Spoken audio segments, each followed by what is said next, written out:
Bonjour, à News Sécurité, bienvenue, retour au Salon des maires, troisième journée.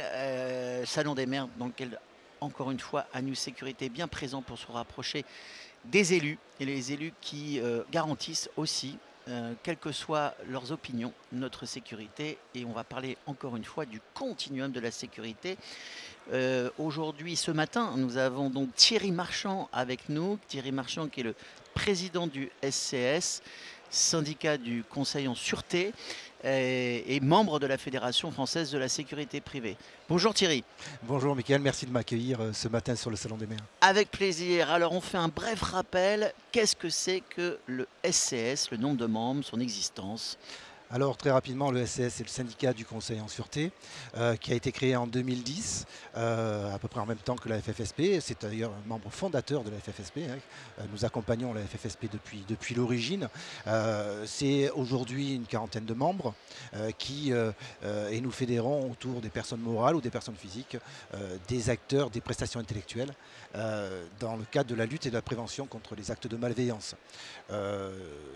Notre objectif à moyen terme, c'est de continuer à développer, à fédérer ces différentes entités qui sont assez éclatées sur le territoire pour pouvoir structurer un métier qui est pas vraiment nouveau, mais qui se structure petit à petit.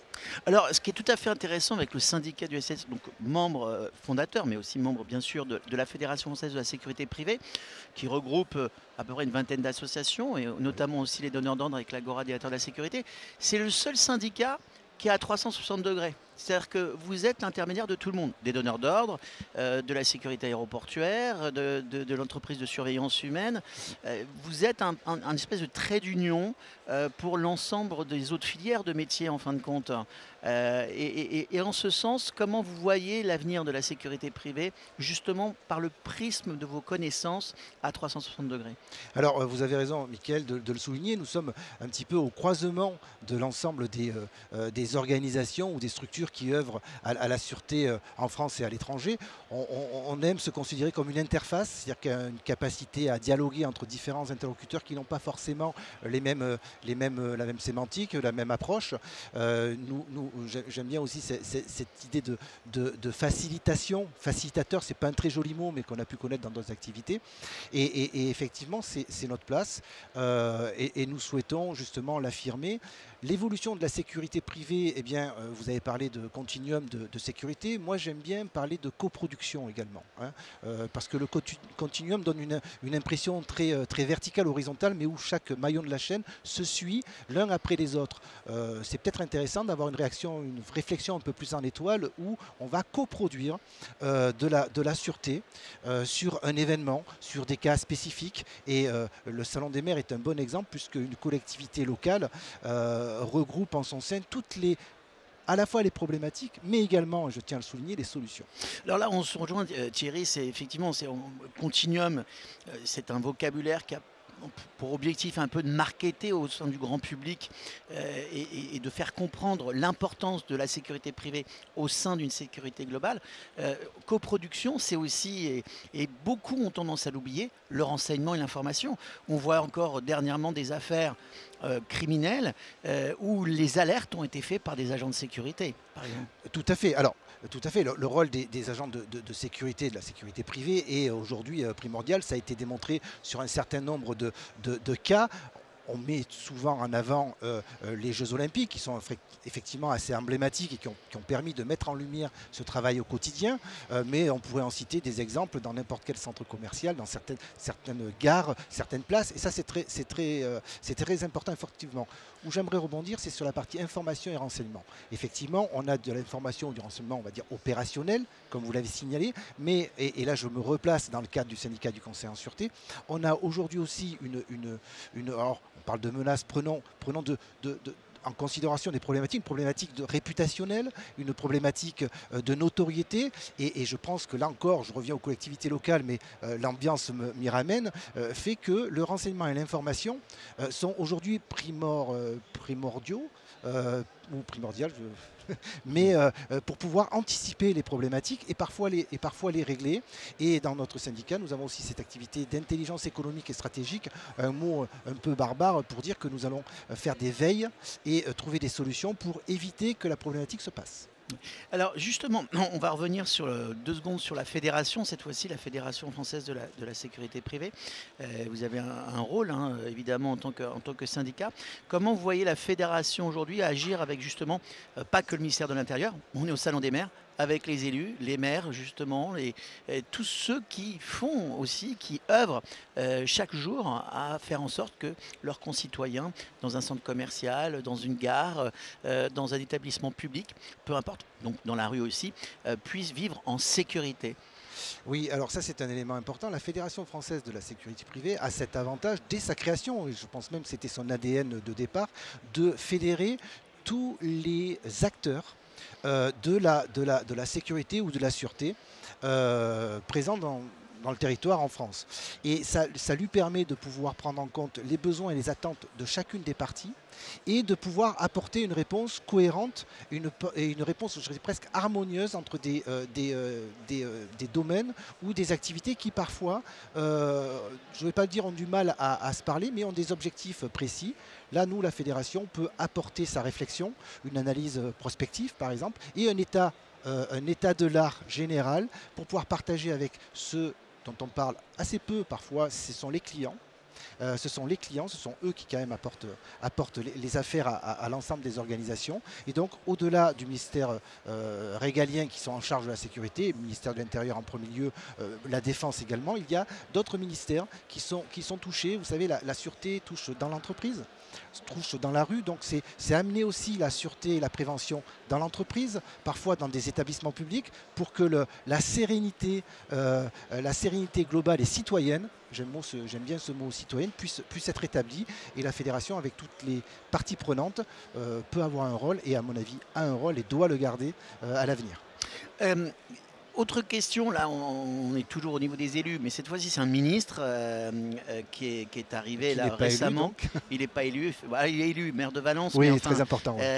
Il est maintenant ministre alors c'est pas un secrétaire d'État, c'est vraiment un ministre, et c'est la première fois qu'on a quelque part la filière sécurité privée représentée officiellement par un ministre, donc c'est monsieur Daragon. Vous avez eu un contact bientôt avec lui, il y a un rendez-vous qui est programmé avec le syndicat Conseil en Sûreté?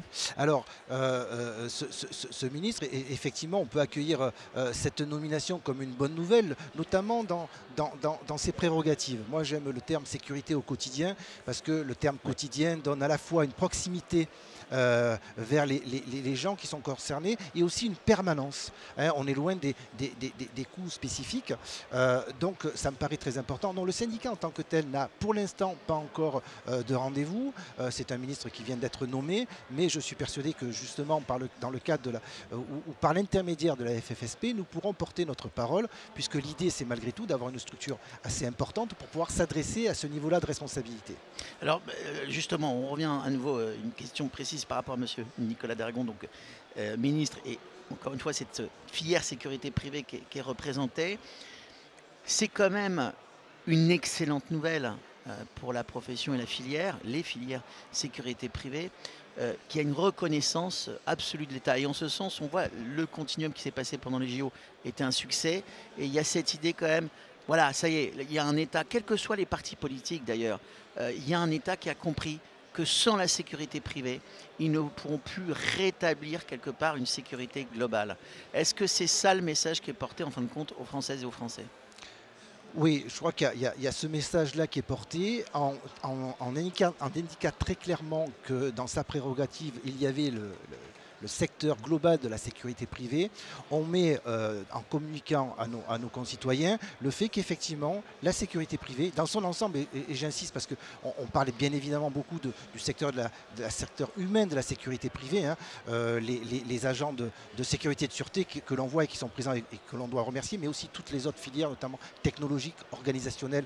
La cybersécurité, la cyber, aussi. La réputation, oui. J'y reviens, donc ça c'est important. Donc au-delà du discours du continuum, on a vraiment une personne en charge au niveau régalien qui va s'occuper de cela. Moi, j'appelle de mes voeux qu'il puisse élargir et avoir des contacts avec ses collègues dans d'autres ministères qui sont concernés. La sûreté, on l'a vu dans des cas dramatiques, l'école. la sécurité privée a un rôle très certainement à jouer dans la sécurisation d'espaces Les lieux comme de culte. Hein. les lieux de culte, l'école, les grands ERP. On parle d'événements, mais il ne faut pas oublier qu'au quotidien, un grand centre commercial, qu'il soit en province ou à Paris, accueille des milliers de personnes dans des conditions qui peuvent être aussi à prendre en compte, autant qu'un stade de foot. Et je pense que la sécurité privée, aussi bien dans la partie réflexion, analyse, développement et conception de plans d'action, c'est plutôt le domaine du syndicat du conseil en sûreté, mais aussi dans la mise en œuvre et dans l'application opérationnelle, a un rôle primordial à jouer, puisqu'en plus, les moyens de l'État ne sont pas extensibles. On a la discussion actuellement sur le budget, et ça peut être aussi une économie. Par contre, Mickaël, je tiens à dire qu'il faut aussi parler d'une partie des tiers parties prenantes dont on ne parle pas assez, ce sont les clients, ce sont ceux qui proposent des prestations de sécurité privée, quel que soit le domaine. Et ça, c'est important de les mettre dans la partie. Il faut que le ministère de l'Intérieur dialogue aussi avec ceux qui signent les contrats de sécurité privée.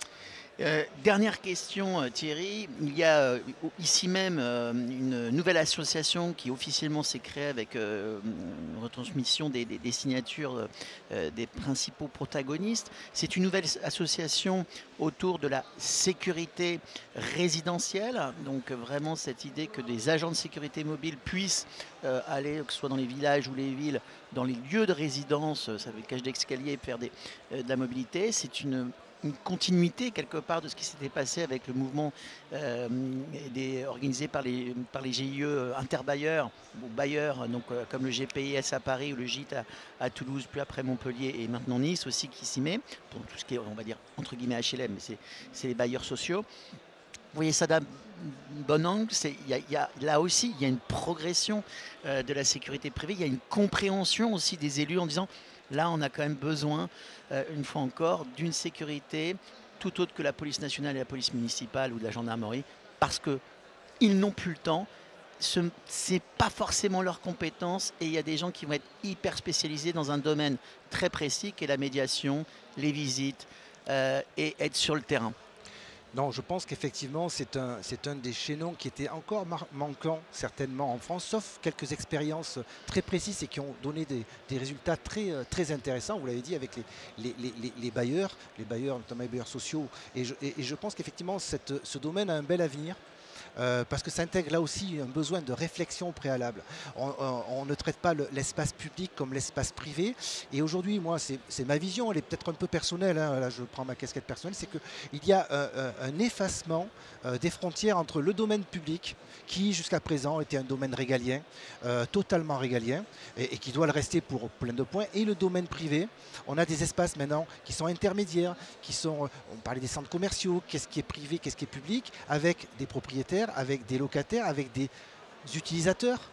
Et là, il faut effectivement apporter une nouvelle approche, je veux dire, conceptuelle de la sûreté, qui ne serait pas donc coercitive, mais qui serait très préventive, très explicative, sensibilisée, avec des gestes du quotidien pour les utilisateurs et une présence que les sociétés privées peuvent apporter, et ça va décharger, ça peut en tout cas décharger des forces de sécurité intérieure de missions qui ne sont peut-être pas tout à fait les leurs. On peut en discuter avec le ministre, je pense. Ouais. Bah, écoutez, merci beaucoup Thierry, merci d'avoir été présent, de faire votre retour d'expérience, apporter votre vision. C'était donc Thierry Marchand. Oui, Thierry. Juste un dernier petit mot, effectivement, pour parler du syndicat du conseil en sûreté, simplement pour rappeler qu'effectivement, vous avez pu le constater, nous intervenons à tous les niveaux et dans tous les domaines. Donc, on se plaît aujourd'hui à être le syndicat professionnel des architectes de la sûreté, et c'est un point important pour nous. En tout cas, encore merci de m'avoir accueilli ce matin. Mickaël. Merci Thierry. Donc c'était Thierry Marchand, président du syndicat Conseil en Sûreté. On est très heureux de vous avoir reçu aujourd'hui. À très vite sur Anu Sécurité, et on continue au Salon des Maires, bien sûr. Merci. Merci.